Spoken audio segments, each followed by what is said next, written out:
Filmography is back, and just in time for Halloween season, we're taking a deep dive into the master of horror, John Carpenter.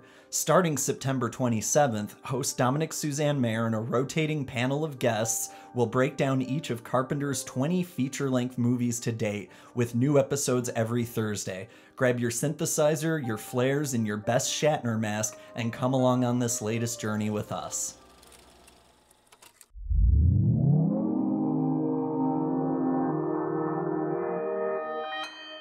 Consequence Podcast Network.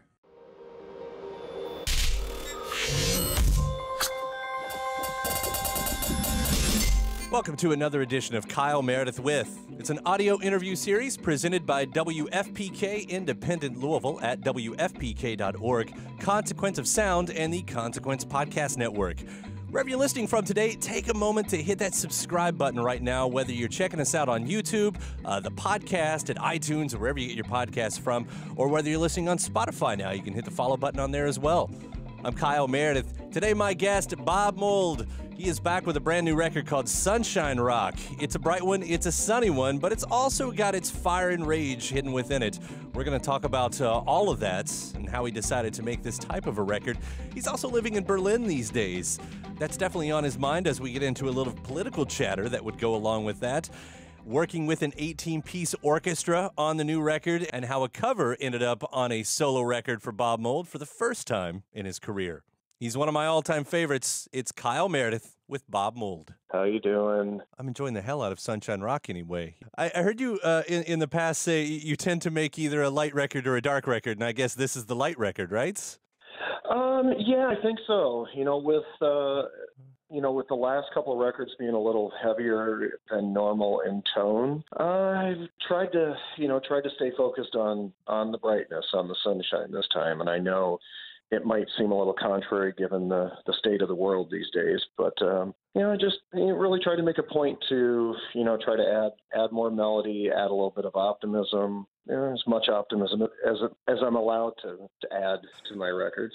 So, I'm real happy with the way this one turned out. And, I think it's a cool record. It's a bright record. The album packaging is fairly bright, and it's a nice change. Well, you've got Sunshine Rock, Sunny Love Song, Camp Sunshine, just 3 songs titles right there that kind of and Western Sunset, the closer. That's right.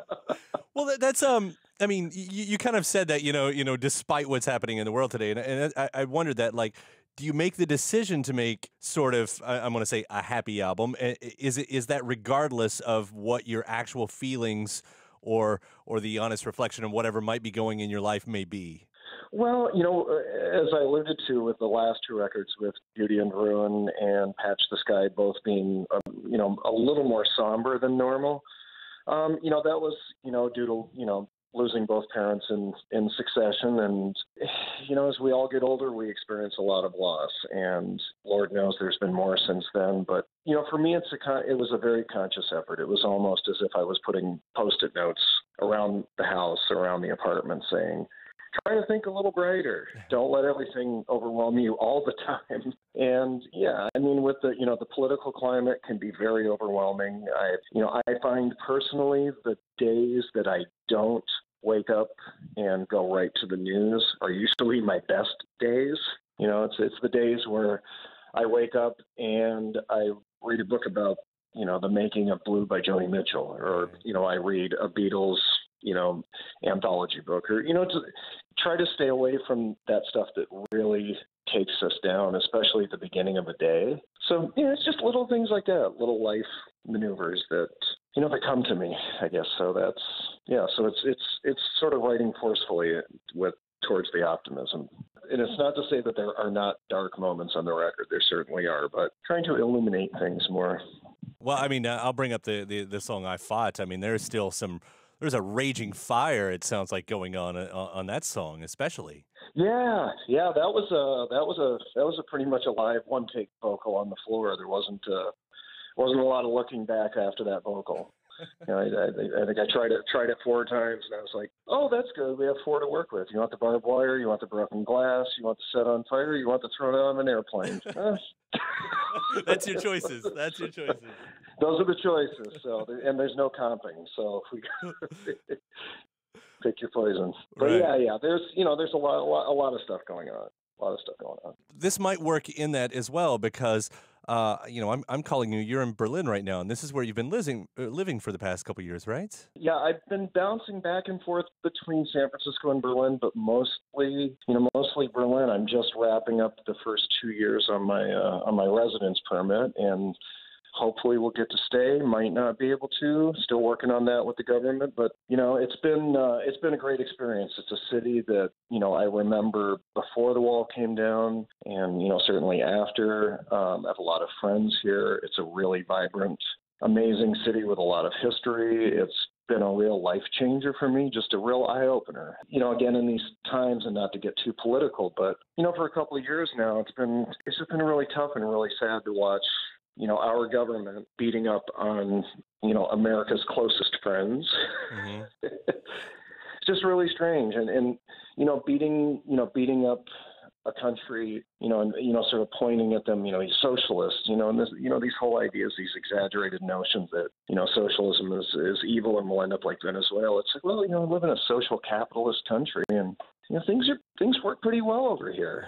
It's just been really educational. And, I know a lot of people are fortunate when they're in university or college, they get to do their year abroad. And for me, this has been sort of almost 3 years abroad. And it's just been, a real eye opener, really, it's a lot of, I've got a lot of great friends here. It's a lot of great art and culture and music. And, I also love San Francisco. It's not to, not to say that America doesn't have wonderful, great things, but I just wish people would stop spreading lies about other countries. Well, yeah. I mean, when we've got a fella in charge who's he's apologizing for all the bad guys suddenly and knocking all the good folks out there. I mean, did you go to Berlin specifically to get away? Like, I know you can never escape what's happening in politics wherever you are in the world, but at least to, for the change of scenery and the people that surround you and everything. Is that one of the reasons that took you to Berlin, or were you just looking for a change of scenery anyway? I'm pretty nomadic by nature. I mean, anybody who's read the book on me, whether it's the autobiography or, whatever, I tend to move around a lot. It's the beauty of my work and my profession that I can live anywhere.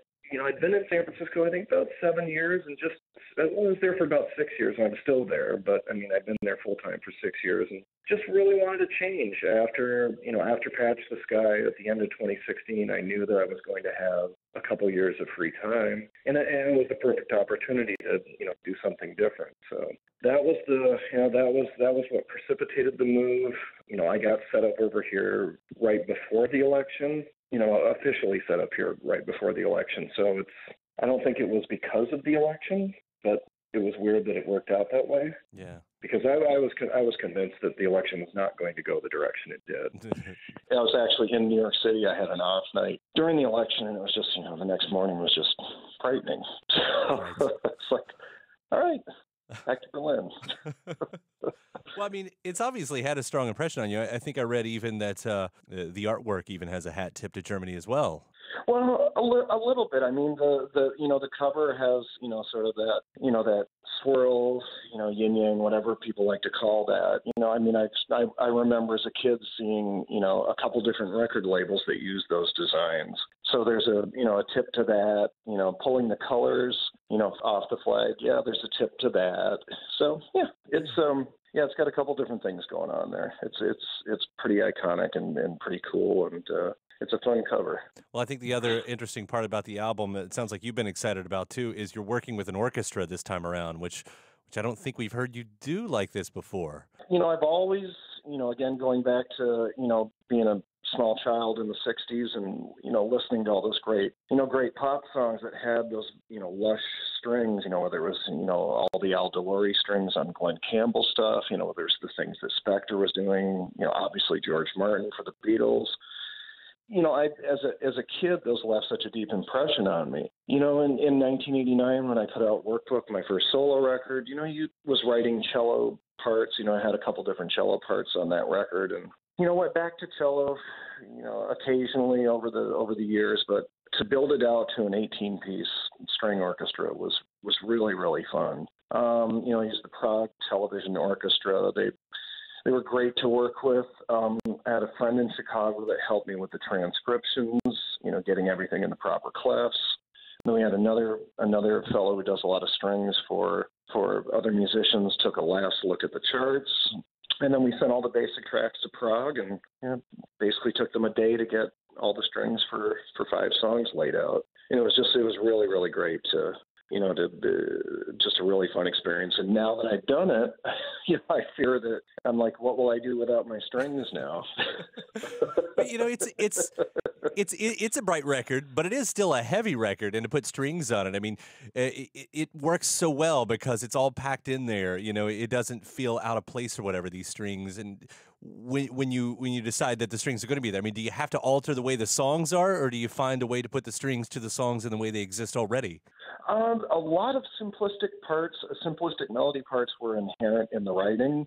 When I built them out to be string arrangements, that would be a moment where, okay, guitar solo steps back, drums straighten out, bass takes foundation parts instead of melodic parts.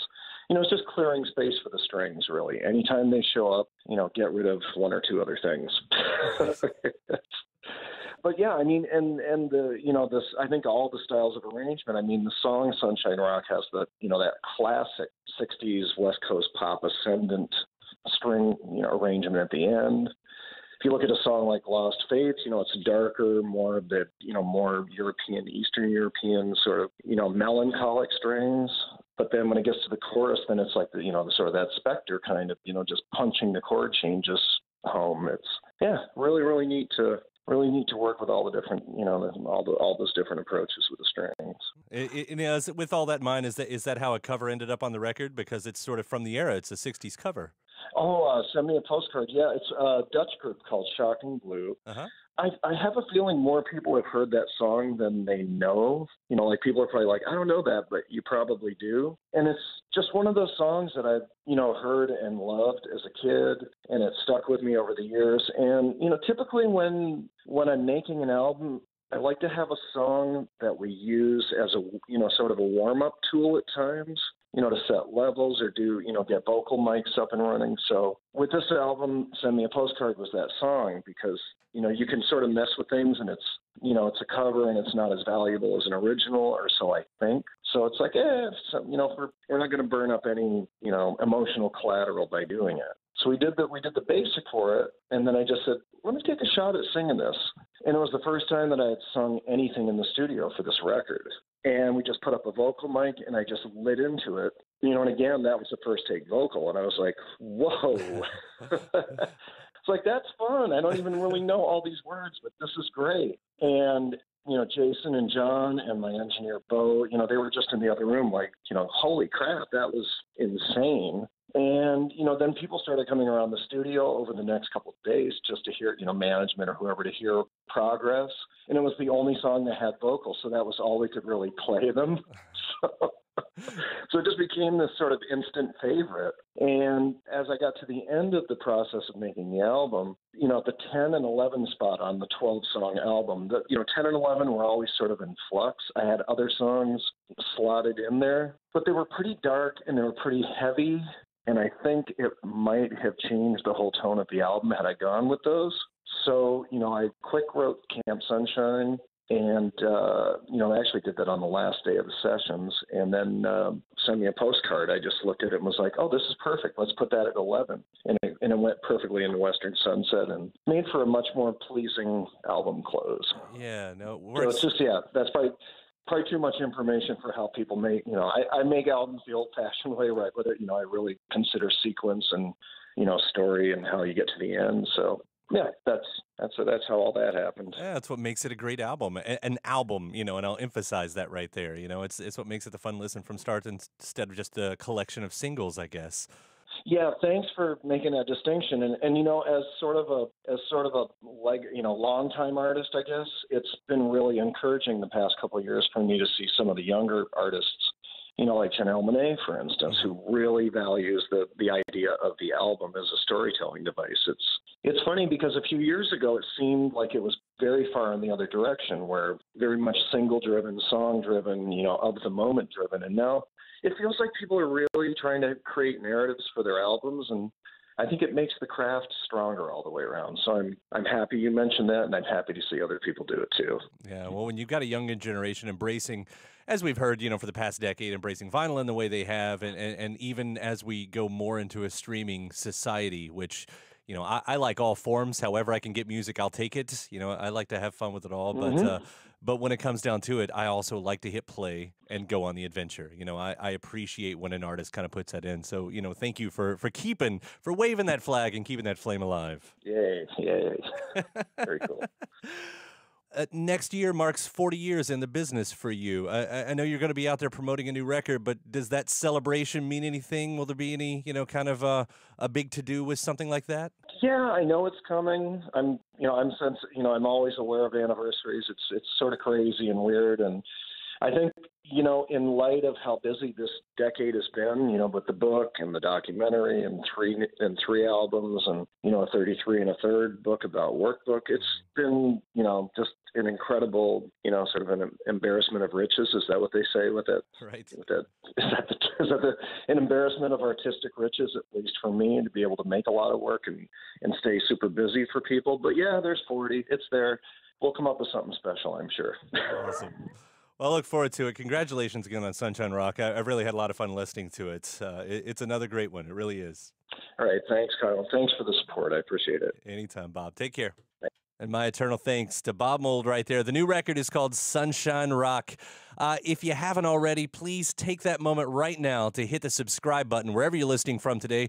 If it's iTunes or wherever you get your podcast from, or if it's on YouTube, or if you're checking us out on Spotify now, the entire series is up there as well. Please do hit the follow button. After that, you can head over to WFPK.org. That's where I do a show every Monday through Thursday from noon to 3 Eastern. It's where you'll also find some bonus episodes of this series. I'm Kyle Meredith. I'll see you next time.